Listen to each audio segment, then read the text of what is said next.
ಹಾ ಹೋಗಿ ಬನ್ನಿ ಹಾ.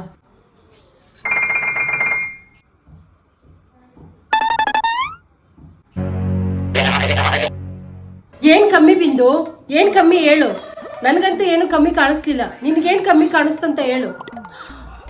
ಒಂದು ವಿಷಯ ಹೇಳು ನಿನ್ಗೆ ಅವನಲ್ಲಿ ಏನ್ ಕಮ್ಮಿ ಅಂತ. ಅಲ್ಲ, ಹುಡುಗ ಇಷ್ಟು ಚಿಕ್ಕ ವಯಸ್ಸಿಗೆ ದುಡಿತಾನೆ, ಒಳ್ಳೆ ಕೆಲ್ಸದಲ್ಲಿದ್ದಾನೆ, ಸ್ವಂತ ಮನೆ ಇದೆ, ಇನ್ನೇನ್ ಬೇಕು ನಿನ್ಗೆ? ಅದಕ್ಕೂ ಮೇಲೆ ಎಷ್ಟು ರೆಸ್ಪೆಕ್ಟ್ ಕೊಡ್ತಾನೆ, ಕತ್ತು ಹಿಂಗ್ ಬಗ್ಗಿಸ್ತವನು, ಹೋಗೋ ತನಕ ಮೇಲೆತ್ತಿಲ್ಲ. ಅದು ಅಲ್ಲದೆ ನಿನ್ ಮದ್ವೆ ಆಗೋ ವಯಸ್ಸು ಬಗ್ಗೆ ಪುಂಕ್ತಿ ಅಲ್ಲ, ಅದ್ ನನ್ಗೇನು ಅರ್ಥ ಆಗಲ್ಲ. ಫಸ್ಟ್ ಕರೆಕ್ಟಾಗಿ ಅದೇನ್ ಹೇಳು ಅಮ್ಮ. ಅದು ಏನದು ವಯಸ್ಸು ಬಗ್ಗೆ? ಒಳ್ಳೆ ಹುಡುಗ ಬಂದಾಗ ಮದ್ವೆ ಆಗ್ಬೇಕಪ್ಪ.